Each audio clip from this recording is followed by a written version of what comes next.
Before we begin, let me ask you this. What happens when the world's sharpest mind meets London's darkest secrets? What if the truth is buried in logic? What if the answer is so simple, yet invisible, until Sherlock Holmes enters the room? Welcome to the world of Sherlock Holmes, a world of murder, mystery, betrayal, and brilliant deductions. Tonight, you don't just listen to a story. You enter a mind unlike any other. This is the complete Sherlock Holmes, and we begin with his very first case. A Study in Scarlet. A Study in Scarlet. Chapter 1. Mr. Sherlock Holmes. In the year 1878, I took my degree of Doctor of Medicine of the University of London and proceeded to Netley to go through the course prescribed for surgeons in the Army. Having completed my studies, I was duly attached to the 5th Northumberland Fusiliers as assistant surgeon. The regiment was stationed in India at the time, and before I could join it, the Second Afghan War broke out. I was dispatched to the front and was wounded at the Battle of Maiwand. A bullet shattered my shoulder and shattered my plans just as well. After months of recovery, I returned to England with a pension and no purpose. My health was ruined. My savings were gone. London welcomed me with cold fog and colder reality. I needed a place to stay. And that's where everything began. Enter Sherlock Holmes. It was Stamford, an old dresser from St. Bartholomew's, who introduced me to Holmes. "You're looking for cheap lodgings," he said, "and I know just the man who's looking for someone to share them." I still remember walking into the chemical laboratory where he stood. Tall, sharp, eyes glinting with intelligence. He turned suddenly, holding a test tube in one hand. "I've found it!" he cried. "Found what?" I asked. "A reagent which is precipitated by hemoglobin, and by nothing else." I had no idea what he meant, but I was hooked. The mind behind the mystery. From that day on, my life changed forever. Sherlock Holmes was not a man of small talk. He spoke only when he had something worth saying, and when he spoke, you listened. He could tell your profession by the wear of your shoes, your habits from the ink stains on your fingers, your entire life from a glance. He was, in every sense of the word, impossible. Chapter 2. The Science of Deduction. Life at 221B Baker Street began. Holmes had peculiar habits. He would play violin at 3 a.m., shoot revolvers into the wall, and disappear for days without a word. But then, he would solve a crime that baffled Scotland Yard. One morning, he turned to me and said, "Watson, would you care to accompany me to Lauriston Gardens? There's been a murder." That was my first case with him, the beginning of hundreds. A man found dead in an abandoned house, no wound, no weapon, but on the wall, written in blood, one word, Raj, Holmes speaks. "The average man sees complexity," Holmes said, "but I see patterns. You see chaos. I see motive, method, madness, and the mark of the killer." As the police ran in circles, Holmes calmly studied the ground, the walls, the footprints. He was over 6 feet tall, walked with a limp, smoked a Trichinopoly cigar, came in a cab, and left, not alone. The detectives were stunned, but I was no longer surprised. A Study in Scarlet. Chapter 3. The Mystery Deepens. The scene at Lauriston Gardens was grim. The dead man lay stretched out on the carpet of an abandoned house, eyes wide open, mouth frozen in horror. Yet not a single wound marked his body. No signs of struggle, no blood, except for that chilling word on the wall, scrawled in a crimson smear. Rach. The word puzzled the inspectors. It's German, one said, means revenge. But Holmes, he wasn't convinced. Rach it is, indeed, Holmes murmured, examining the floor. A clumsy deception. Our killer is smarter than that. He inspected footprints, cigar ash, a wedding ring left behind, each detail revealing a new layer of the story. While others were distracted by the drama, Holmes focused on the data. He saw things we all missed, and he connected them faster than our minds could keep up. Holmes's method revealed Holmes didn't just solve crimes, he decoded them. He explained to me later, when you eliminate the impossible, whatever remains, however improbable, must be the truth. That single sentence became the foundation of his entire philosophy. Every clue was a thread, and he was the master weaver, turning chaos into clarity. He had no interest in fame, only in the game. The thrill of the chase, the logic of the solution. The trap is set. After a series of deductions that left even Scotland Yard speechless, Holmes laid a trap. He placed an ad in the newspaper claiming the lost wedding ring had been found, and, sure enough, someone came to claim it. Not a grieving widow, not a relative.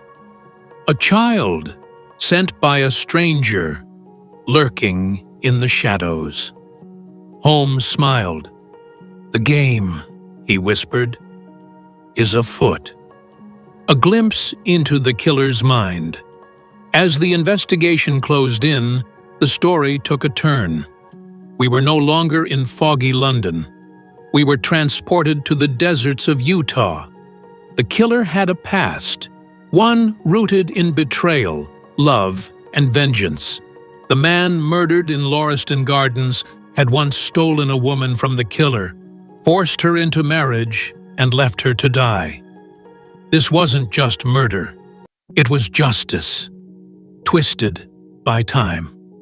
Holmes brings it all together. Holmes assembled all the pieces in front of the inspectors, like a magician revealing the trick. He walked them through the evidence, the cab driver, the pills, the scarred face, the fake name, the missing luggage. Every single step meticulously outlined.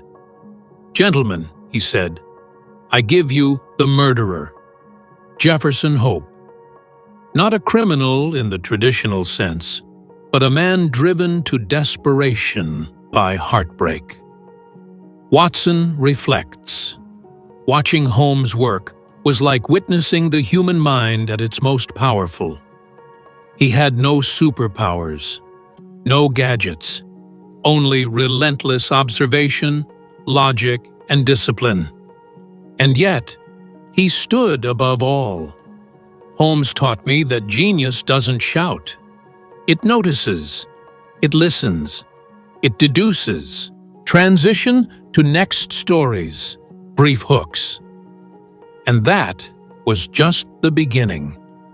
In the months that followed, we faced mysteries that twisted deeper. The Hound of the Baskervilles, a terrifying beast stalking the moors, the Sign of Four, a stolen treasure, and a pact betrayed. The adventures, each one stranger than the last. A speckled band that kills in silence. A blue carbuncle found in a Christmas goose. A scandal in Bohemia that brought even Sherlock Holmes to the edge of emotion. Each case, a new puzzle, a new thrill. and Holmes always 3 steps ahead. So why does Sherlock Holmes still fascinate us over a century later? Because he represents something timeless, a mind unclouded by opinion, a spirit unshaken by fear, and a man who proves that the most powerful weapon in the world is the ability to think. This is just a glimpse into the universe of Holmes, a world of deduction, danger, and brilliance. And whether you've read every page, or this is your first step into 221B Baker Street, one thing is certain. Once you enter Holmes's world, you never leave the same. The Sign of 4: Mystery, Treasure, and Betrayal. It began with a knock on the door and a woman named Mary Morstan. Her father had vanished 10 years ago without a trace. Every year since, she received a single priceless pearl in the mail from an unknown sender. Mary's case pulled Holmes into the heart of colonial secrets, betrayal, and a mysterious pact known as the Sign of 4. Holmes wasn't drawn by the treasure. He was drawn by the puzzle. "This is a 2-pipe problem, Watson," he said, lighting his tobacco and staring into space, lost in thought. "But every puzzle has a key." The story unfolded like a storm. A missing man, a hidden map, and a stolen treasure worth millions, guarded by a terrifying figure from the Andaman Islands, and a pact written in blood by 4 convicts in a British prison. Holmes tracked the killer across the River Thames on a boat chase that felt like the edge of the world. And at the end, there was no grand reward. The treasure had been lost. But Holmes didn't care. What the world calls success, Watson, is often just luck and timing, he said. But to me, the only reward is truth. The Adventures of Sherlock Holmes, a Scandal in Bohemia. Among the many cases Holmes solved, none disturbed him more than her. Not a villain, not a criminal, but a woman who beat him at his own game, Irene Adler. The King of Bohemia had been involved with her in a scandalous affair. A photograph in her possession threatened to bring down a royal wedding.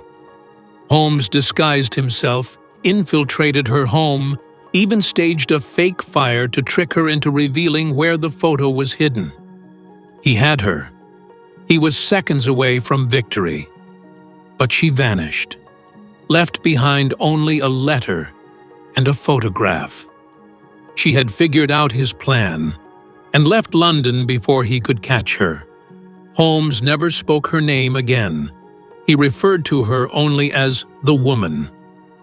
"She outwitted me, Watson," he admitted, "and I admire her for it." The Adventure of the Speckled Band. Death in the Dark. A young woman came to Holmes, terrified. Her sister had died suddenly, in her bed, whispering her last words. The speckled band. No one understood what it meant.